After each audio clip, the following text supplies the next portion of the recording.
and life. Here is the Brother Leon Show. You better recognize.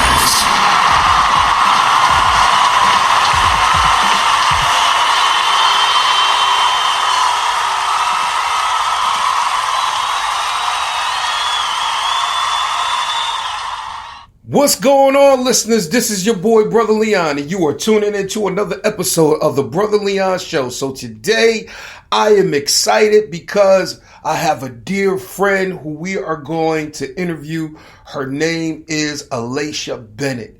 She is an author, she is an activist, an advocate, as well as a business owner. So, guys, we are going to talk to her today about her book, about what she's doing in the community, about her business, and we're going to talk to her about relationships and counseling as well, because she is also a relationship coach and specialist. The name of her book is Dear Future Spouse. So with that being said, guys, we are going to call her right now.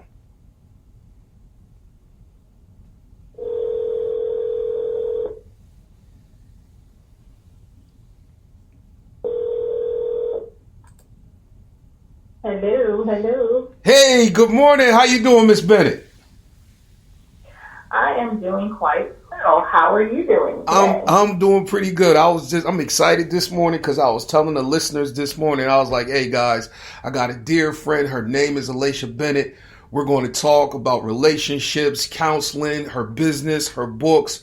We're just going to do it all today. So I'm excited that you are on this show today, because I'm going to tell you, man, people need help all over the place in business, in relationships, and counseling. So I'm excited to talk to you today because I remember we did a live together. I also remember you brought me in on one of your shows as well. So I'm just excited to have you on this platform. So with that being said, I honor you today, and I just want to say thank you.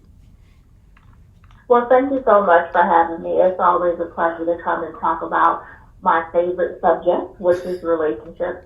And I always want to be a help to those who are looking for answers to their relationship issues and problems, and they just want to get over that hump, you know? Yeah. So tell us who you are.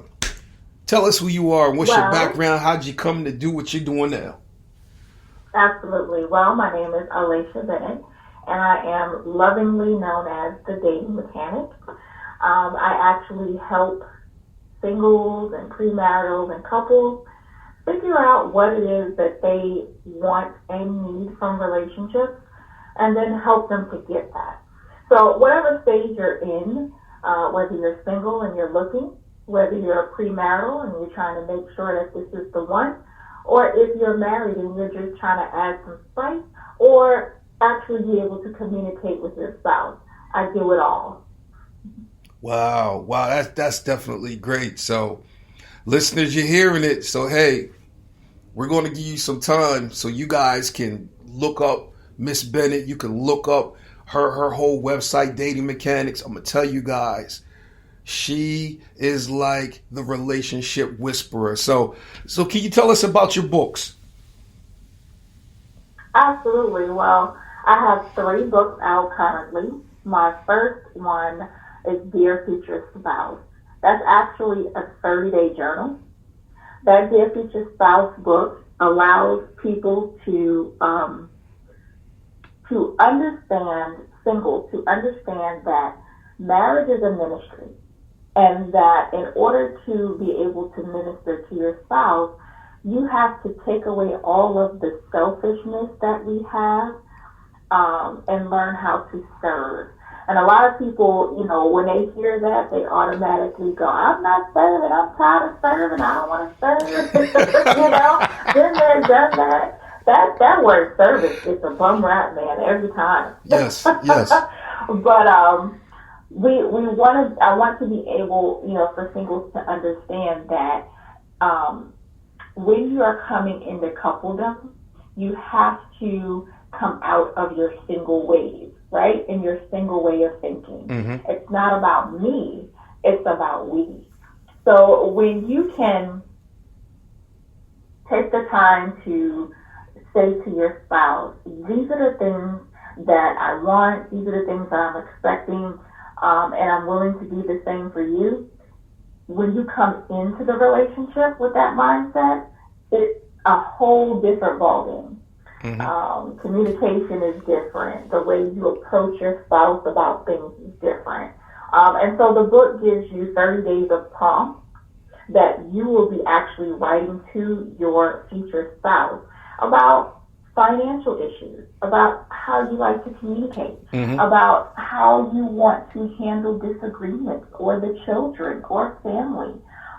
It really is a great opportunity for you to think about the things that happen in a relationship so that you're not just coming upon them as they happen, but you've actually discussed them, with yourself and within yourself to understand what you would want to do in that situation and why.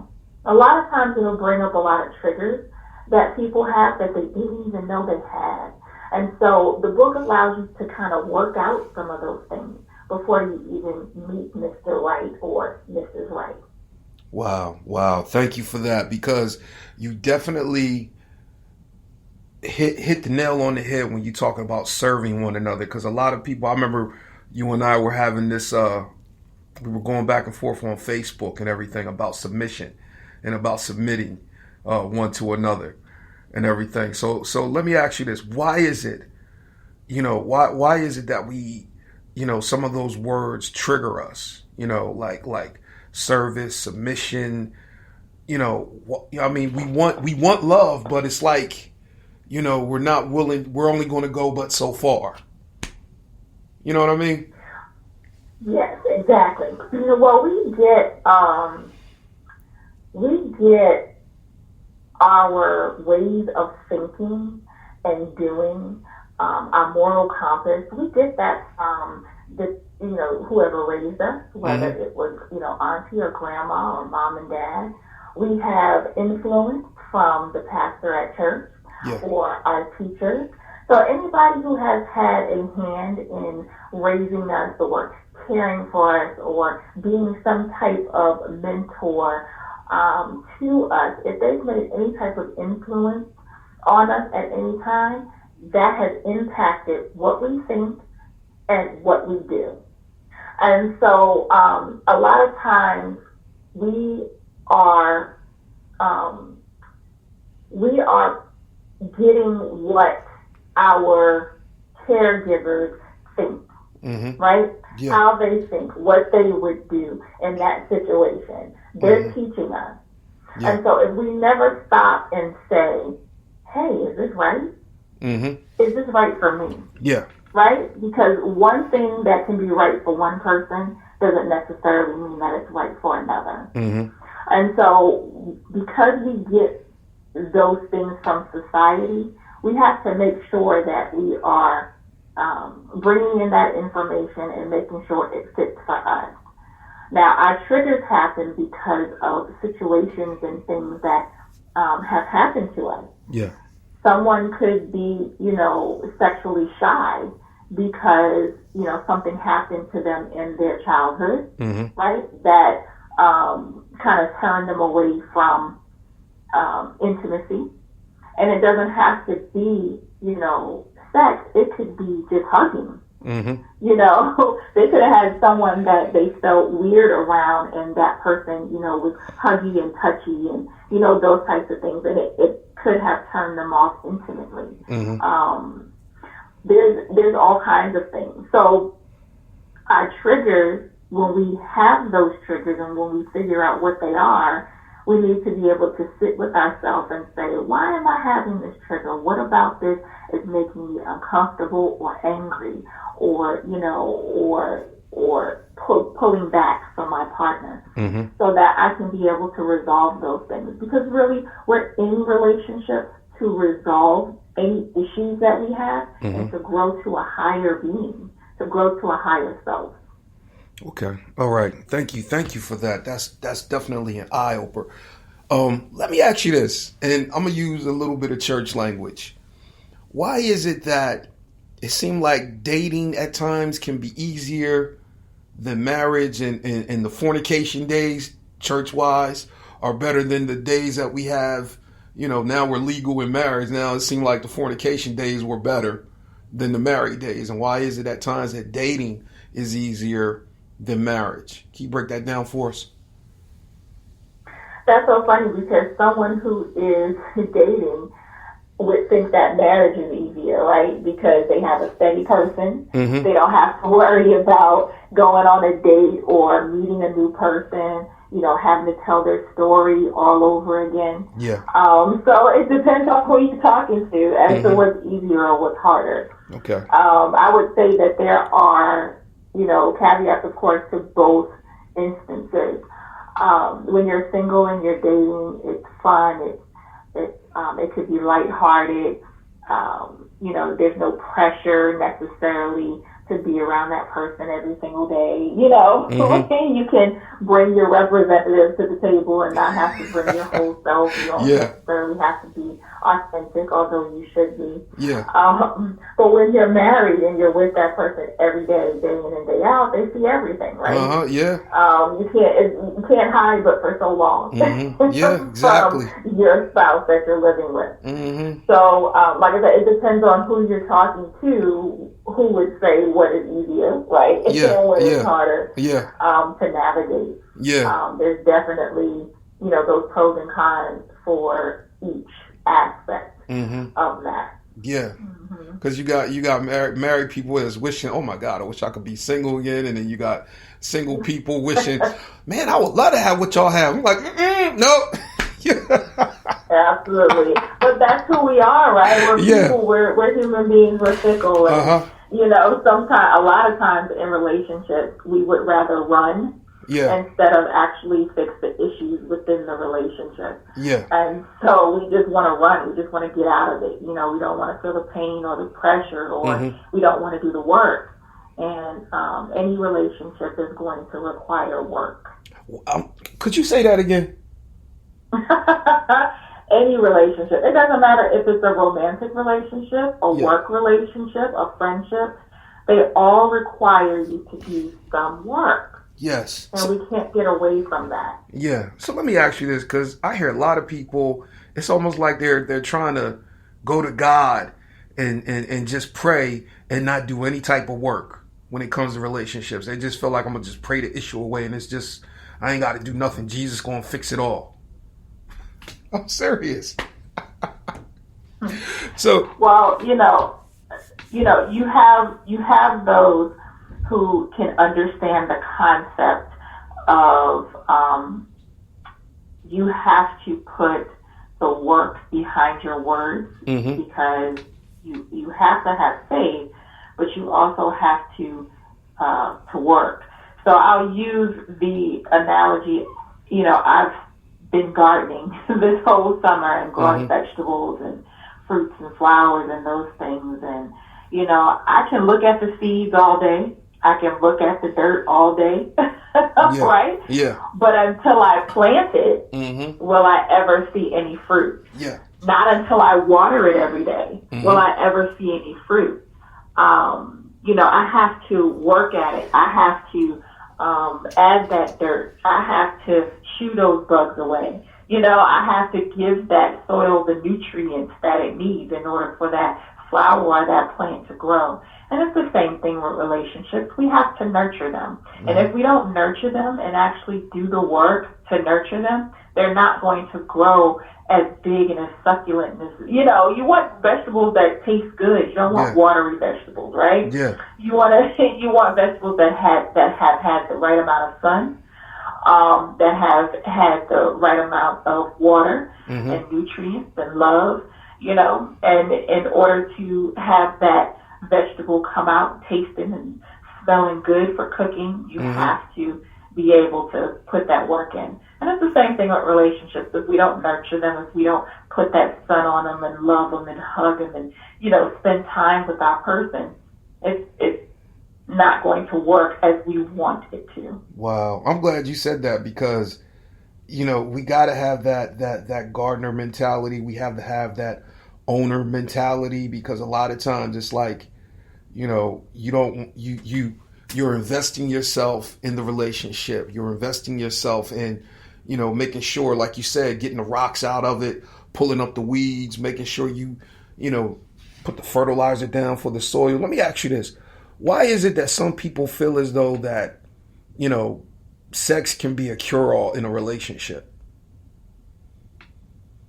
Because they're searching for something, and they're trying to not confront whatever issues they're having, and so they push things in front of that issue to not have to deal with that issue straight on. And so they use sex as a barrier to getting their needs met. And it's not the sex, it's the actual intimacy that they're looking for in a relationship. And so if they focus more on the intimacy, being with that person, doing things with that person, and really understanding why they want that closeness. All human beings want to be close to someone. They want to share their thoughts and feelings. They want to be able to, tell their deepest, darkest secrets and then be accepted. And so sex is a quick way to be accepted, right? Because people want your body, right? They want something that you have. And so you being able to open yourself up to that person, it feels like you're being authentic, and it feels like you're giving them a part of you. But really, honestly, in sex, you can be selfish as well. Yeah, it doesn't, just because you are, doing the act, doesn't mean that you're actually opening up to someone. Wow, can you unpack that? How can you be selfish in sex?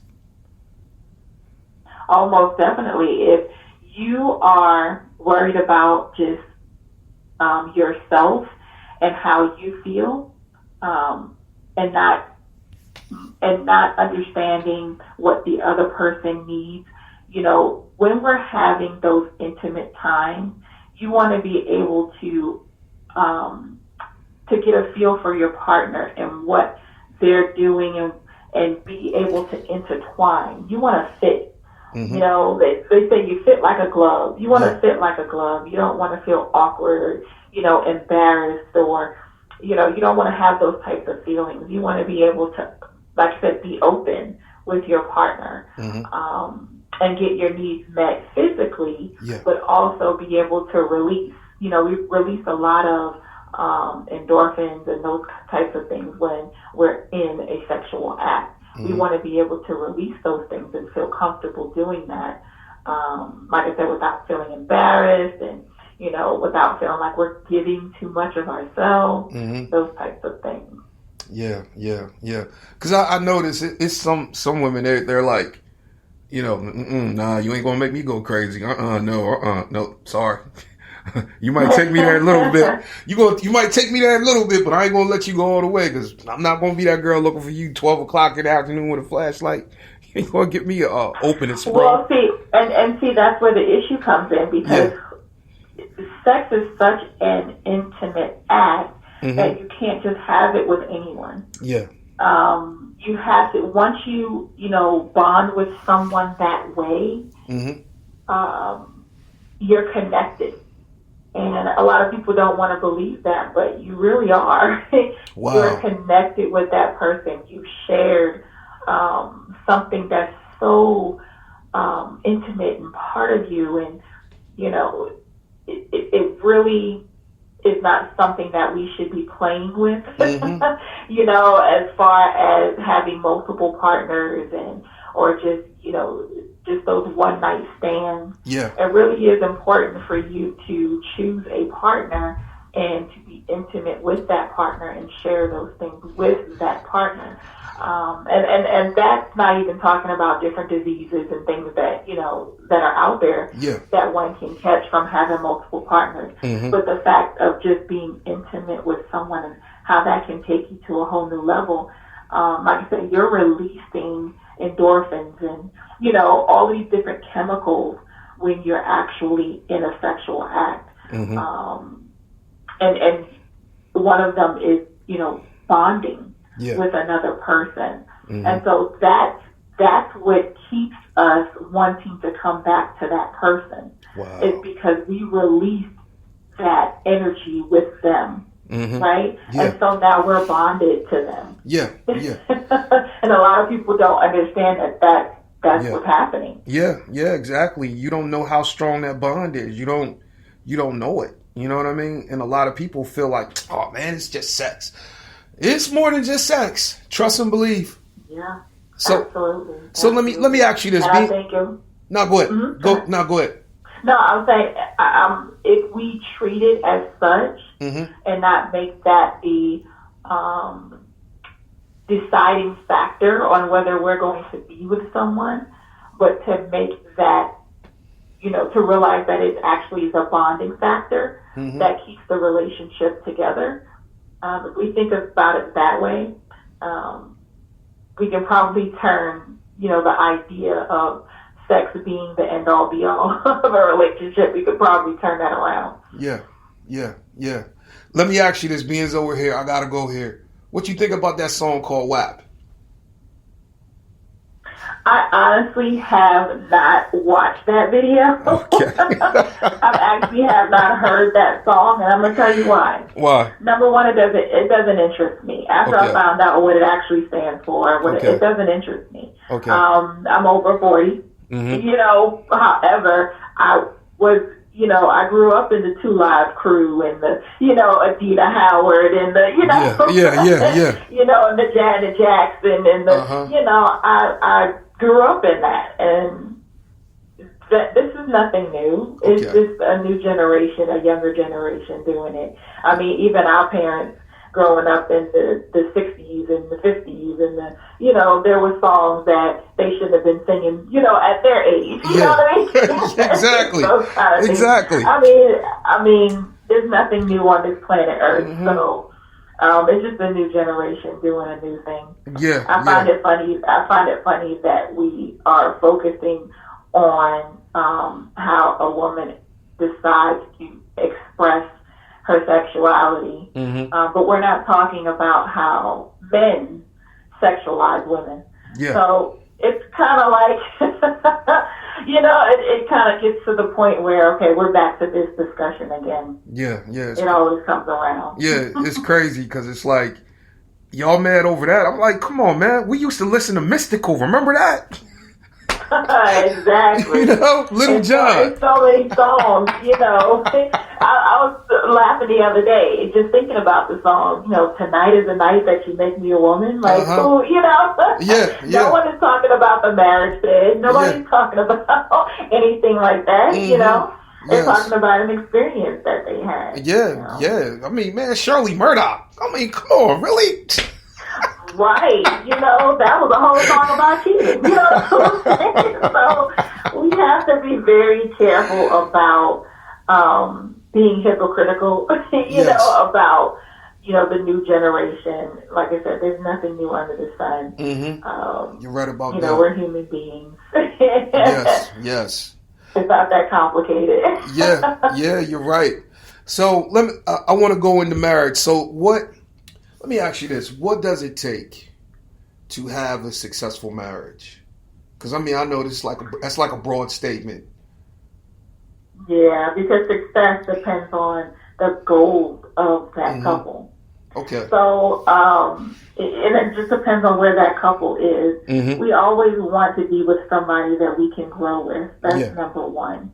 So we want to pick a person whose goals and whose vision for their life matches up with our own. We definitely want to do that. We want to have everything as far as you want to be able to communicate with your spouse. You want to be able to have a loving relationship. You want that respect and that honesty and that authenticity. But these are things that you want to have daily in your life with any relationship that you're having in your life. So what I would say is that it depends on the couple, their definition of what success is. Success might be, we're financially stable as a couple, and now we want to give to the community. And this is how we do it. We want to touch people's lives globally. I think that married couples should have that goal.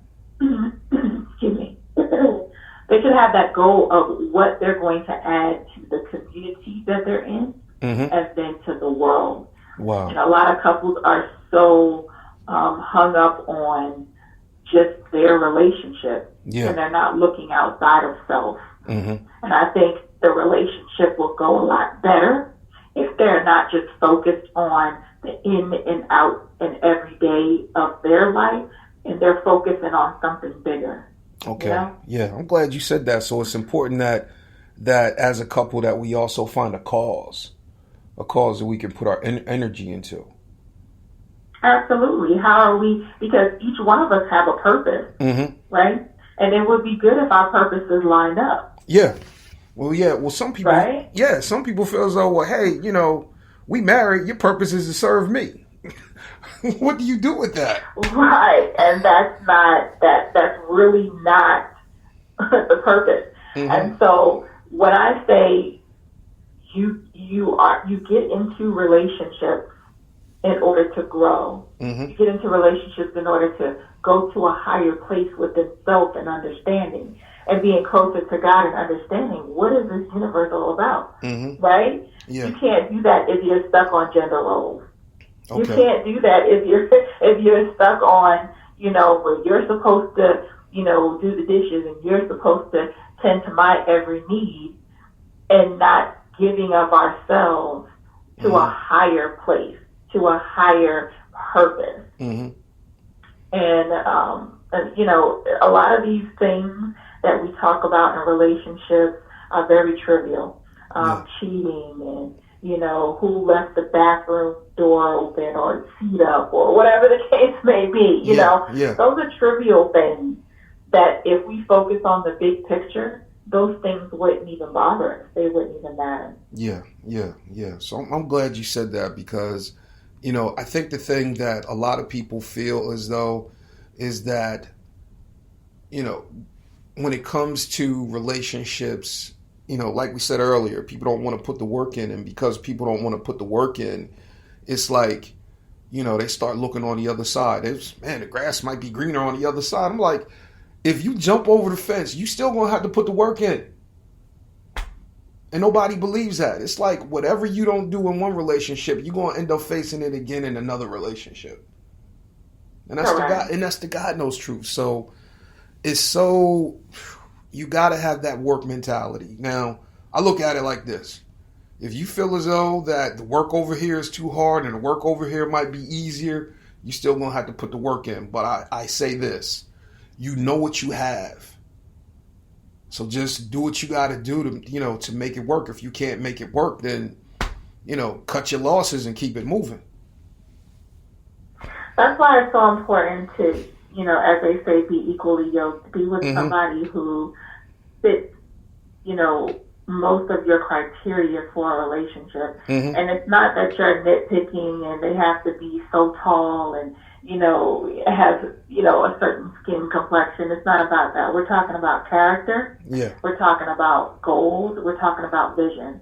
So I have another book. My second book was called the 7 Key Questions to Ask on a First Date. Wow. And those 7 questions are very important to ask someone. I try to get my singles to ask them on the phone versus going out on a date with someone. Yeah. Because you want to be able to,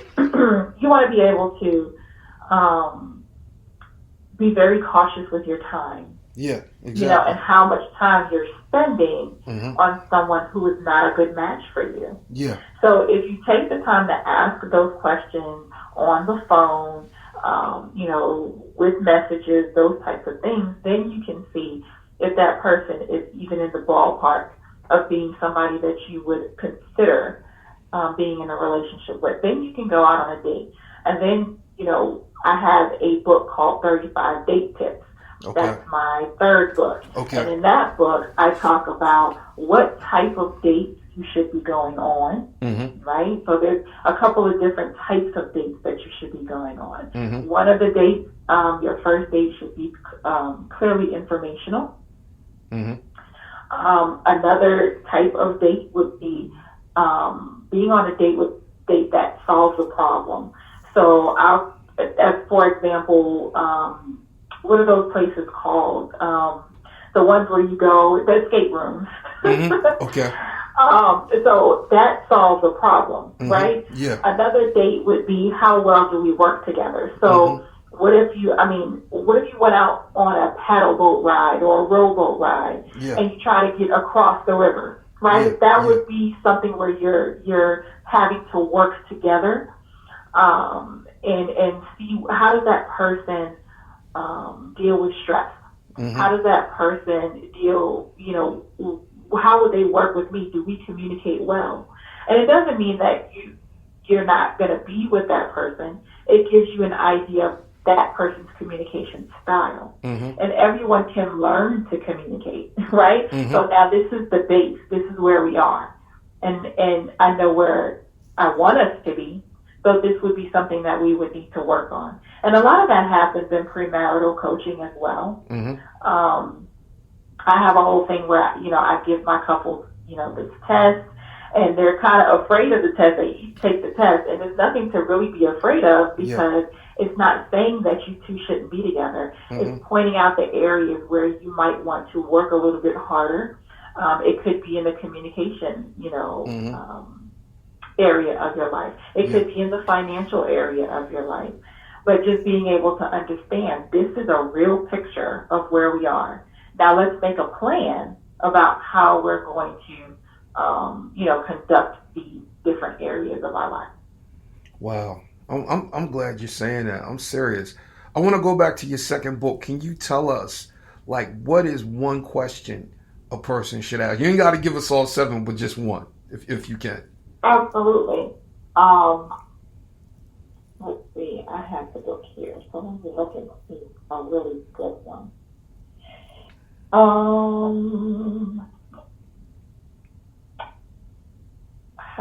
Let's see. Question number.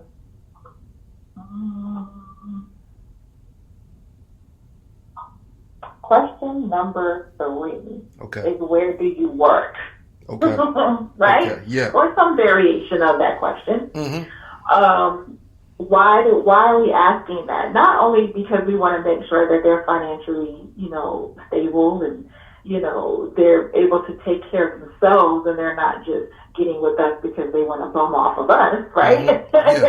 We definitely want to make sure that they're not just, coming to get our resources, and are not bringing anything to the table themselves. But we also want to make sure that they are working in the job that they want to work in the career that they want to work in. Sometimes you can figure out whether someone is going to, go through a midlife crisis, or where they're trying to go. So if they're in a job that they don't like, or they're in a place where it's in an in-between state, you can kind of figure out, okay, they're going to change careers soon. This is a career that they don't like. Are they living their life purpose? And are they doing that through their work? So it's a lot that you can know about a person just by asking them the question, where do you work? Or, what do you do for work? Or, those types of, you can figure out if they're happy with their job. You can ask them questions like, do you see yourself doing this kind of work, for the rest of your life, right? That goes into purpose without being so interview-like and just coming out and saying, all right, so what's your life purpose? What are you trying to do with your life? It's another way of getting the answers to those questions without, feeling like you're in an interview. Another question is, if you could change anything about where you work, what would that be? Just to get an idea of where that person's head is and where they're trying to go. Yeah. Because it's crazy, because it's like everything that you're mentioning, it goes into 4 categories: communication, sex, money, and kids. And these are the 4 areas that a lot of couples end up breaking up over. And it's and it's crazy. So let me ask you this: you were talking about coaching. How is coaching or counseling necessary for marriage, for pre-marriage? Absolutely. Well, it's not the only difference between counseling and coaching is that as a counselor, you are, reaching back into someone's childhood in order to figure out why they're acting the way that they're acting now and what's really triggering them. Yeah. But when you're talking about coaching, you're talking about moving forward. Okay. So you're not, it can come up that something had happened in your past, but we don't dwell there. We don't stay there to try to figure out, what happened in the past, right? We understand it, we acknowledge it, and then we're trying to move forward. Okay. So what can we do now in order to get you to the point that you want to be, knowing this information? So that's really the biggest difference between counseling and coaching. Okay. Usually with counseling, you may be able to use insurance. With coaching, it's really, coming out of your pocket. Okay. In that instance. So those are really the two biggest differences that you have. But like I said, coaching is focusing on we have a goal and we're trying to meet that goal. And we're going to take the steps, calculated steps in order to do that. And we have an accountability partner for that. Versus counseling is, we're going to look back in your past. We're going to see, the root of this issue. And it doesn't really propel you to go further. It just kind of deals with that issue. And sometimes people do counseling and coaching at the same time, right? Okay. So they figure out what in counseling is, bothering them, and they're figuring all of that out while they're actually taking the steps to move forward. So you can do those two things together. Okay. All right. But yes, I suggest that couples go through premarital counseling or coaching, premarital coaching, and that they also every year, either near their anniversary or, maybe the beginning of the year, they sit down with one another and discuss what happened over the last year. What do we want to change about our relationship? What do we want to, focus on? Is it communication that we're going to focus on this year? Is it finances that we're going to focus on this year? And actually make a plan about how they're going to get to the goals that they want to get to. And learning how to be more intimate with one another. You can never be too intimate with your partner. So people think that they have to rush and they have to do everything they can, and it's gradual. A relationship is built, right? It doesn't just come in a box. You open it up and you have a whole full-fledged relationship. Yeah. It grows and it builds. Wow. Let me ask you this. Is there such a thing as a soulmate, or can soulmates be developed? I think that you can have soulmate. I think that there naturally are people who just have an inner connection more than they have with other people. However, I do believe also that you can develop into a soulmate for that person. Right? Meaning that you are the perfect person for them. Not that you're a perfect person. Yeah. You're just the perfect person for them, right? Because there are no perfect people. But yeah, I believe that there are, in the sense of a soulmate, and it's not just one, there are several people that are good fits for you. Where you are right now in your life, right? Yeah. Because the same person may not be your soulmate 10 years from now, right? It's because you're in a different place. Yeah. However, you want to be able to grow with your soulmate. Yeah, exactly. Right? So if you are introduced to your soulmate at 30, they're right for you at that point, right? They may not have been right for you when you were 20, though. Yeah. They couldn't be considered a soulmate because, you had to experience some things and they had to experience some things in order for you to have that deeper connection. Different stages of your life, there are people who are going to understand you on a different level than other ages. But you want to be able to, when you do find your person, you want to be able to grow with that person. Wow. Yeah. And that's really the whole point. Yeah, you hit the nail on the head. Let me ask you this. Why is it that sometimes people have a problem when their spouse or their significant other starts to evolve or starts to change, and it's like you're not the same woman that I met, you're not the same man that I met, and it's like, they want them to go back to a former stage that they're not even there anymore. Why is that hard for people to deal with? Well, one thing is, like I said earlier, a lot of people put up their representative and not the person that they're not being authentic with the person that they're being with, because they can't be authentic with themselves, right? They don't know what they want. And so that's why a lot of times I encourage singles to go through the singles coaching, because it allows them to understand self. What is it that I want and need, right? And what is it that I want and need from a relationship? And in order for it to be successful, what do I need to give to it? So I definitely encourage singles to figure that out before they get into a relationship, so that they are not in this situation where the person thinks that they've changed, right? Because we're both working toward the same vision and the same goals.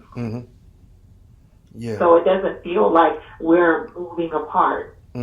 It feels like we're continually going in this direction. Now, people can grow apart, of course. Yeah. And I think that the reason why they grow apart is intentional, right? It's intentional because if you are not taking the time to stay intimate with your partner and to make sure that you all are going towards the same goal, it's the same thing as, giving up and saying, I don't want to work towards these goals with you. It's a constant look at the relationship and to make sure that you're going in the right direction. When you go to a job, your boss has goals for the year or for the quarter, right? Each quarter they give you numbers and they say, we want to meet these numbers. We got to meet these goals, right? Exactly. Yes. And they twist and they turn and they make the rules and or ways of doing things or policies and procedures, and they're trying out different things so that they can make those goals. Sometimes they don't make them, and then they have to revamp, right, the policies and procedures.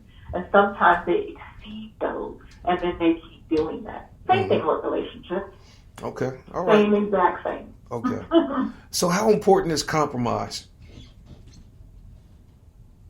It depends on what you're compromising about. Are you compromising your moral, center, your integrity? Or are you compromising on what we're going to eat tonight? Okay. you have to, as they say, pick your battles, right? Yeah. You don't want to be compromising on something that is your moral center. Okay. That you don't feel, that you feel like it's going to rock your whole world, if you change, versus, pick up your towels, off the floor, that's not as trivial. I totally get it. Like, nah, girl, I ain't tell you sniff no coke with me. Nah, we ain't, that's no compromise. Cause I totally put up a rule. I said, look, I love you. I told my wife, I said, look, I love you. But I said, if you get out here and get to smoking crack, I said, we done. I'm serious. I said, I will not compromise with that. I'm sorry. I done been down that route. I'm not doing it ever again. And she understood. I was like, hey, look, I'll try to get you some rehab, but soon as you decide you want to check yourself out, I'm out. Sorry. I can't do that. And everybody has their, has their enough point, or those things that are deal breakers for them. Yeah. And those are the things that we need to know. I mean, everybody wants to believe that love conquers all. But like I said, we're human beings and we're fickle human beings at that. And so it doesn't take too much for us to throw up our hands and say, forget this.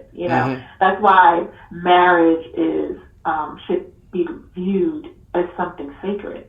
Yeah. And not to get into unless you're absolutely sure that this is who you want to do life with.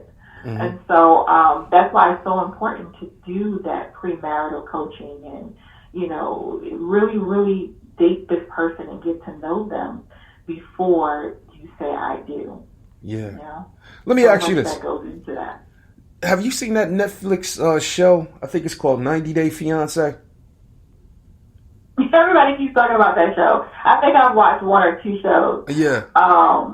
I don't think I've watched the whole season of that. What is your question? No, my question is that can somebody actually find a connection like that in 90 days? And it's just nothing but, talking. No seeing nobody, just talking. So have you heard, have you ever, had an instance or heard of an instance where someone was in a marriage for 20 years or they were just with someone and they didn't marry them. They were with them for 13 years and then they break up with them and then in the next 6 months they're getting married. Yep. Or the next 3 months they find their person and they get married to that person. Yeah, I've seen it. Yeah, you've seen that. It's because they realized from being in that relationship what they wanted and what they didn't want. And so they were able to see what they wanted in another person. And then they were able to it didn't take them long because they were like, oh no, this is exactly what I wanted. I didn't have this in my last relationship. Yeah. And this is what I truly wanted. And sometimes it takes us to do that, is to be in something that we don't want or we don't like to understand what it is that we do like. And that's why it's so important to date. Yeah. That's why it's important, because you get the opportunity to say, oh, I don't like that. I couldn't live with that forever. Exactly. It's like, if you don't like the smell of chitlins every time he take you over his mama's house, that might not be the dude, because his mom might actually start bringing him to your house. So let me ask you this. How important is it to develop trust during the dating phase? Because a lot of people marry and they feel as though, we married now, so we can start working on trust. And I'm like, nah, you need to work on trust before you say I do. Yes, and there's different things that we trust our partners with. There's different stages to trust. Okay. One of the reasons why I got into relationship coaching, funny enough, is divorce. Wow. So, yeah, funny enough. Everybody always, they laugh when I say that, but it's true. Through my divorce, I was able to understand a few things about relationships, and I didn't want people to have that experience or go through the experience that I went through. I got married because it felt like the next logical step in my life. You know how, people give you this fairy tale of how your life, the stages of your life should go, right? And so I had a successful hair salon. It was going very well. My finances was great. I was about to buy a house. And I was like, wow, what's the next thing? What do I do now? And the next logical thing would be to be with a partner that I can be happy with and share my life with, right? Which is not a bad thing, right? We all want someone that we want to care about. And that wants to care about us. But the issue came in where I didn't do my homework, right? I didn't go through the singles training to figure out what is it that I want and need from a partner and why I wanted to get married at that time. And so the first person that came along that paid me any attention, right, I was like, wow, this must be my person, because God must have sent this person to me, right? This is what I said I wanted. I wanted a partner. So the first person that comes along must be the one. And so I was mistaken in that because I didn't do my homework. Wow. But, so that's what actually got me into the coaching field. But just to let people know and understand that this life that we're living is not the preacher's life. It's not my mom's life. It's not my dad's life.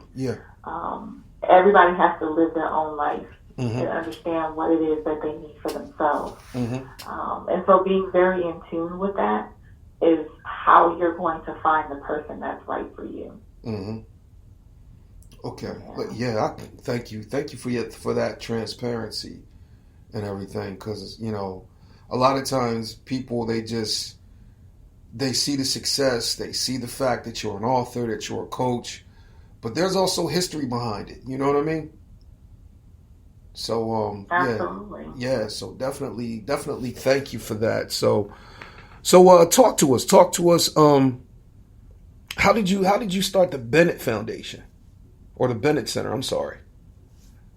Oh, the Bennett Center is my nonprofit, and it goes in hand with my for-profit. Mm-hmm. My for-profit, of course, is Dating Mechanics University. That is where we have classes and seminars and those types of things that help Mm-hmm. you in each stage of your relationship. But then I also have the Bennett Center. The Bennett Center is focused on bringing urban communities out of poverty. Mm-hmm. It's focused on bringing fathers back into the home. Wow. It's focused on getting our youth to understand economics and to be entrepreneurs, Mm-hmm. so that they can generationally bring their families out of poverty. Wow. But it goes hand in hand with the fact that I'm trying to bring fathers back into the home, Mm-hmm. and have that structure, because believe it or not, without that structure, a lot of our youth are, it's generational. Yeah. We growing up with single parents and Mm-hmm. having to struggle and do it all by ourselves, Mm-hmm. and that creates relationship issues, right? Yeah. As we get older and we start dating and we want to be with someone, but we're focusing on, but my mom was a single parent and this is what we had to go through, and and a whole slew of issues that come along with that. We need both parents. We need fathers and we need mothers in order to make sure that we're producing children who are whole. Yeah. Right? Yeah. Children who are whole and can carry on the generations in wholeness. And not, missing anything. Of course, we can fill that void with mentors and those types of things, but it's nothing like having both parents in the home working together and seeing that romantic relationship between two adults, and how they figure out problems and how they, get to the next day. It's nothing like seeing that firsthand, and then being able to duplicate that. Oh my God. I'm so glad you said that, because there are some people out here who feel as though that, girl, child, I don't need no man. You see how I raised you by myself? And there's some people that believe that is okay. And I'm like, that's not. I'm like, look, as bad as you may be, as educated you may be, that boy, that girl, they need to see a man, because the one thing that you get with men, you get life lessons. There will be things that you learn from a father that you may not get from a mother, but you take those things through life. And so I'm so glad that you are focusing on getting men back in the homes, trying to have people that are whole, the whole financial literacy thing, because our community suffers. It suffers because we don't have any economic empowerment. It suffers because we're not whole as a family. We're not whole as people. So, man, Miss Bennett, thank you, because you're definitely, hitting the nail on the head, because we definitely need some wholeness. That's the God knows truth. So how important is it that we raise our kids to be emotionally healthy and to be emotionally whole? It's absolutely critical to, and when you say our people, I'm assuming that you're talking about Black people. Yes, I am. That you're assuming talking about Black people. So it is critical that we face so much every day. We live in a country where we can be shot dead in the street. It can be videotaped, and we still not receive justice. Mm-hmm. So, systemically, we can't win. We're being put in a position that we can never win, right? The system is rigged that in such a way that it makes it hard for any of us to see any success in the way that the founders of this country, see success. It's very hard, and when one of us makes it to that level, or almost, somewhere in that level or range, they have a spotlight on them, right? Because we don't have very many role models in that sense. Yeah. But because we have that issue, it is so important that we take care of our mental health, that we take care of our emotional health. It's some things that we just should not see or share, or, we don't have to watch every video of someone getting shot. We don't have to watch every video, we don't have to see every picture of a lynching, those types of things, because we want to be able to protect our mental health. We know that these things are happening. Yeah. It's sad that we have to fight against these things every day and to protect ourselves against these things every day, and that not every ethnicity has to endure what we have to endure. And that's what makes us Black people, that's what makes our family dynamic so unique than other family dynamics. And to me, why it's so important that the Black family be very diligent about building itself up. I'm not against, you love who you love. I am not against interracial marriage, but I am for Black marriage and building up our, ethnicity, and having strong, healthy, Black children that see themselves as worthy. Because now we have children who are growing up who don't see themselves as worthy. Wow.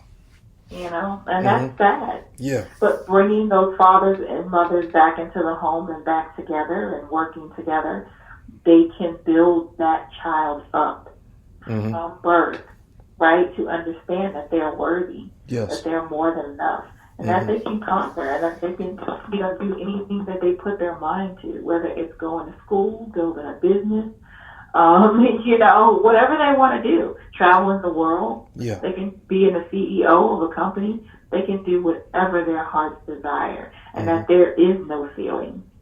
There's no ceiling. There's no glass ceiling. They can accomplish anything that they want to accomplish, especially when we bring back the communities. There have been a lot of communities, Black communities, that have been burned down, destroyed, gentrified, those types of things. But if we can get our Black communities back and get them strong, then we wouldn't have to worry about our kids growing up feeling like they don't belong, because they'll always have a place.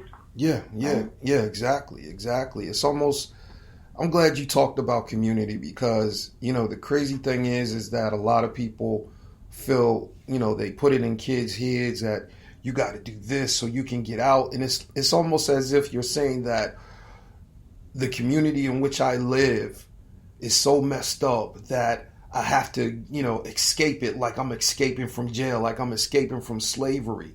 And these are some of the things that are a lot of times are projected at our youth, and then they believe that, and then, they excel, they leave the community and never come back.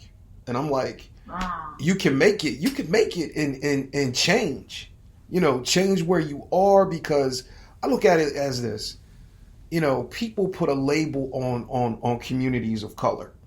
And the reason why I say this is because they put the label on us, like, they always do this. We have to police them this way. They're lost, they're hopeless, but there's other communities that make money off of our community being in the community. Like I did a show the other day, a few weeks back, where I was talking about how is it that they can talk about our city, But yet you have other communities like the Koreans, and you have certain white businesses that make money off of us. But yet they don't even live where we live. But everybody's talking about, hey, we need to get out. We need to do this. You know, we're lost. We're this. We're that. I'm like, nah, it's treasure there. They just don't want you to see it. You know? Absolutely. You know, Black people spend billions and billions of dollars. Yes. I think the Black dollar stays in the community seconds, not minutes, not hours, you know, seconds. Wow. It stays in the community before it goes out. And so, you know, we really need to understand and take some direction from these other ethnicities who are building up their communities, and not be so afraid and scared. We have to come out of the mentality that our own people are out to get us, and have that integrity, that authenticity, and that honesty with those around us, so that we can build something. You know, our ancestors did it. We can do it too in this generation. Yeah. We just have to give up. We have to give up the notion and the thought that, you know, our own people are out to get us, and just learn how to work together. Yeah. I'm glad you said that, because I got into an argument with a lady. She was saying why she wasn't going to support a black hair business. I was like, so you don't want to support the black business because you said the prices are too high, but you rather run your money down to the Koreans. I don't get that. Totally don't get it. Right. You know, but we have put our own stigma on, you know, the Black community, saying that, you know, Black businesses are not on time, or Black businesses, you know, don't have good customer service, or Black businesses charge you more than other businesses. You know, those things, we put those stigmas on ourselves. No other ethnicity. Yeah. We've done it. Yeah. And so we have to stop doing that. We have to stop finding fault in our own people, right? And uplift our people and support them. Yeah, exactly. I'm so glad you're saying that. So talk to us about your coaching. You know, how do you coach? What's your methods? You know, what are some of your rates? Do you take singles? Do you take couples? Talk to us about your coaching. Absolutely. So I take singles, premarital, and couples. And it all focuses on discovery. I can't make you do anything. I can't make you have a great relationship. Okay. I can give you the tools and the resources to do that. I can encourage you. I can be your accountability partner, right? I can be there for you, in supporting you in your goals. I can help you figure out what those goals are. But it ultimately is you working those things out. And the wonderful thing that I like about coaching is that I'm your cheerleader, right? I'm going to cheer you on in whatever direction you want to go. It's not about me and what I want, because, you know, once I leave from in front of you or off the phone, I'm going to go live my life, right? Yeah. And you want to be able to live your life the way that you want to be able to live it. So I support you in that effort. So whatever it is that you want to do, I'm here for you. Whether it's, you know, well, I want to build a business my partner doesn't understand, or, you know, I want to be able for us to communicate better. Well, our finances are out of whack, and I want to be able to get that back on track. You know, we're trying to blend this family together, and it's not going really well. You know, all of those things that happen within a relationship that we kind of sweep under the rug, or sometimes we just don't know how to get over that hump or to address those issues. Those are the types of things that I address with my coaching clients. Okay. All right. So tell us about some of your online stuff. Well, I have online classes. You can go to Dating Mechanics University in order to look at the different classes that we have. Right now, because of COVID, we're not doing any in-person classes. but we are going to start some virtual classes. Mm-hmm. There is a group called Dear Future Spouse, a 30-day journal to love on Facebook that people can join once they get the book. You have to have the book in order to be in that group because we talk about the concept of the book. And you can write down your feelings and, you know, what you were feeling that day, what came up for you. Maybe you had a trigger, those types of things. And then we work through them. Okay. All right. Thank you. Yeah, exactly. So there's a couple of ways, you know, that you can, get in contact with me. You can go to AlashaBennett.com, and there you can read about who I am, what I do, and then just get a feel for, who I am and if you would want to work with me. Okay. All right. Tell us about dating mechanics. How does that work? As far as the site or just coaching in general? Yeah. Just like the stuff, like the information that a single person may find on your dating mechanics site. You know, how can they access that and start implementing that in their life and start getting on board with some of the lessons there?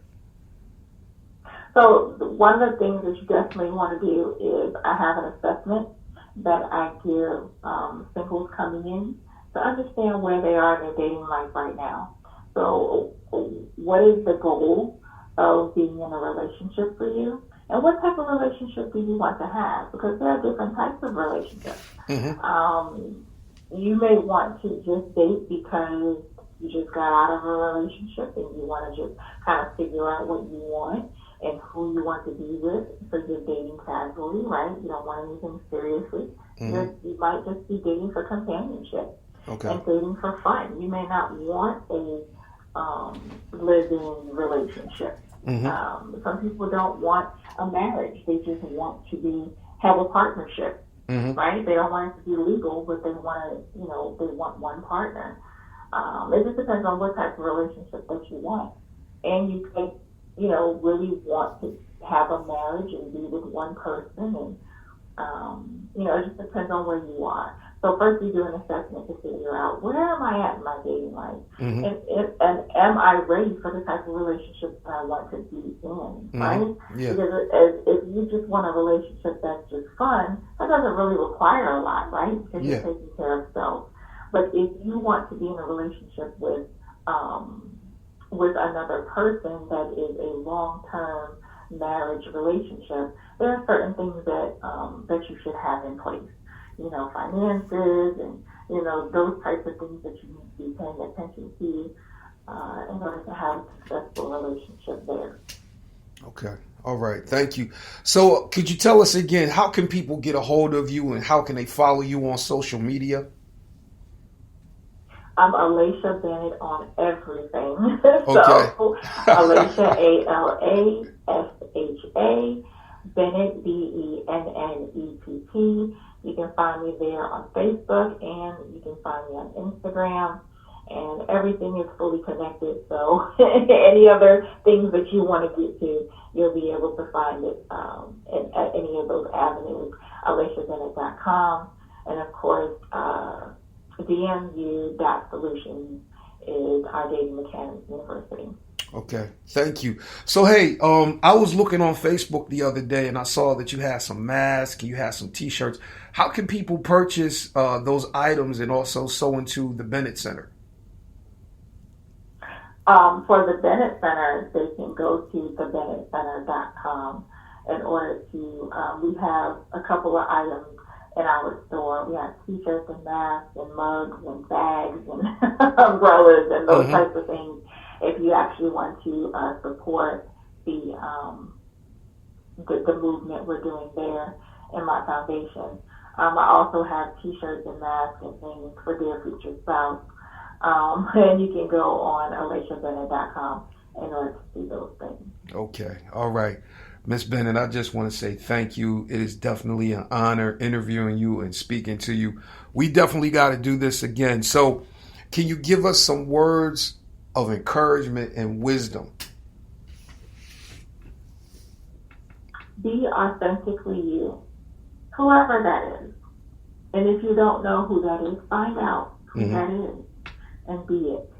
Because, you know, you want to be true to you. Be true to yourself first before you can ever be true to someone else. Wow, that's gospel. That's definitely gospel. So, listeners, you heard it. You heard it from the mouth of Miss Alasha Bennett. I thank you. You are definitely phenomenal. Thank you for being a gift to the community as well as the body of Christ. And I so appreciate your friendship. So, you have a blessed day, and we definitely got to do this again.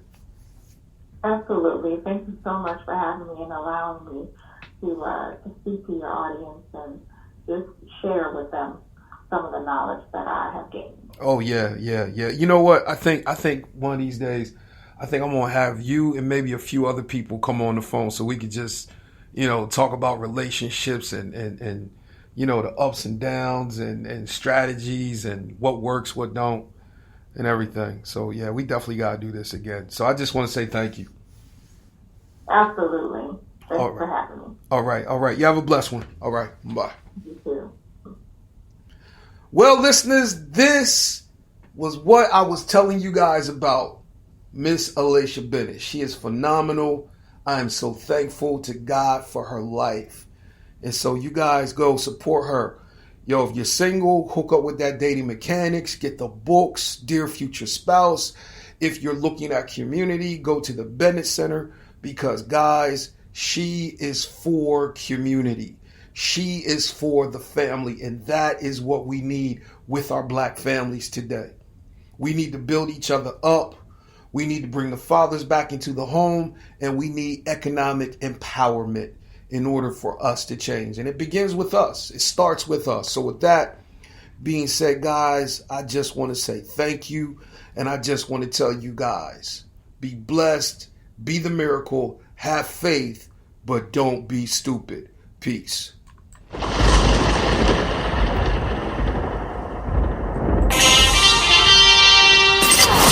Walk in the truth that makes you free every day. Follow Brother Leon on all social media outlets.